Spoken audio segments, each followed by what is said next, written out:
Although outwardly resembling robotic tanks, Daleks are living things, and some of the best Dalek stories are ones that bridge the gap between the Daleks as ruthless killing machines and the Daleks as creatures trying to survive. One key trait of a good Dalek story is that it tells a story that could not have been told if the Daleks were substituted for any other generic robotic warrior villains. Writers can do this in many ways, by focusing on the Dalek mutant creature, writing storylines involving Daleks leaving their casings or altering their genetic makeup, or by furthering a pre-established Dalek concept and using it in a story, such as Dalek Civil War storylines or stories involving Davros. However, an underrated aspect of the Daleks as characters that can also be used by writers is arguably one of the few positive aspects of the Daleks, their culture.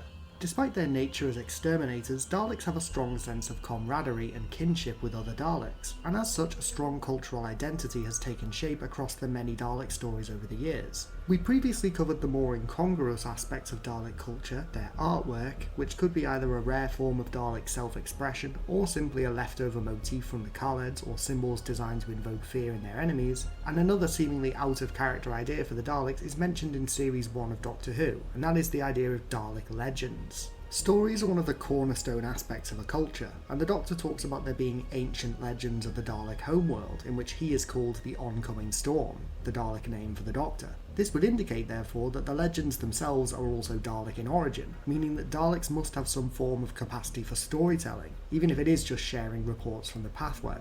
These legends could be an invention of another species, or an exaggeration on the Doctor's part, but it is interesting to consider that Daleks could tell stories. If so, it would be a key indicator of some element of culture in their society. But there are many other ways in which Dalek culture manifests that is much more in character for them. For example, there have been several references in the past to a Dalek language. We see Dalek numerals appear in several episodes on screen readouts or across the Dalek Eye Stalk's POV, not to mention the many examples of Dalek identification tags from New Who. Missy and the 12th Doctor both make references to Dalek language, implying that they have a lexicon that is completely separate to that of English or any other language in the universe, raising questions as to how their victims across time and space are able to understand them. Perhaps the ear lamps on the Dalek are psychic translators that allow Dalek speech to be interpreted by anyone? That's just a theory. Another aspect of Dalek culture that is related to their language is the concept of Dalek poetry. While it might initially seem laughable, Daleks have been shown in the past to have a rudimentary concept of poetry. Just take a listen to some of their battle cries.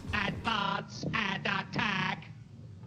Line and advance! Advance and attack! Attack and destroy! Destroy and rejoice! Exterminate! Annihilate! Destroy! Daleks conquer and destroy! Daleks conquer and destroy! Daleks conquer and destroy! Daleks conquer and destroy! Seek and locate! Seek and locate! Do not deviate! Welcome to my Dalek poetry reading! This one is called Daffodils! Exterminate daffodils! Okay, so while they're not exactly Wilfred Owen, Daleks are able to string together words to create memorable sounding battle cries, which for a species of genetically engineered war machines who claim to lack all emotion except hate and fear, is about as creative and poetic as you'd imagine they could get. Nonetheless, there have been several other examples of Daleks who have been slightly more nuanced and creative with their wordplay, such as the Dalek Emperor trying to get a little rhyme in there. Purify the earth with fire.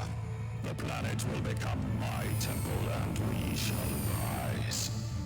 This will be our paradise. And who could forget the witty banter between Dalek Sec and the Cyber Leader, which proved once and for all that the Daleks have a concept of sass. Daleks, be warned. You have declared war upon the Cybermen. This is not war! This is pest control! We have 5 million Cybermen. How many are you? 4? You would destroy the Cybermen with 4 Daleks. We would destroy the Cybermen with 1 Dalek! You are superior in only one respect! What is that? You are better at dying!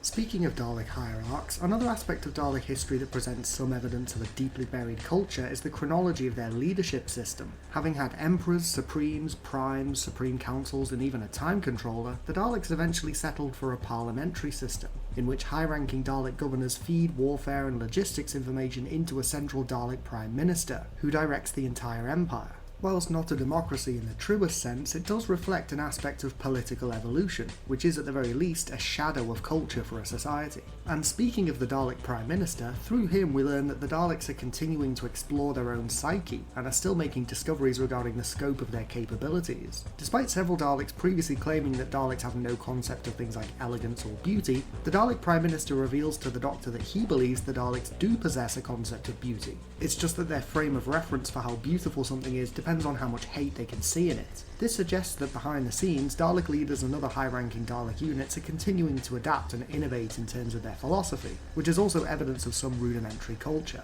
In conclusion, while there are several scattered examples of Daleks demonstrating some evidence of possessing a culture, it is unclear as to whether this is something that they themselves are aware of, or if it is simply a byproduct of their genetic engineering.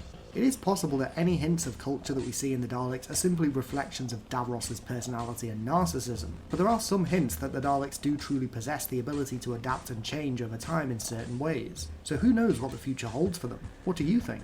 Do Daleks have a culture? Are there any forms of Dalek culture that weren't mentioned in this video? How do you think Dalek culture will develop in the future? Let me know in the comments below. Don't forget to click below to subscribe to Dalek bumps.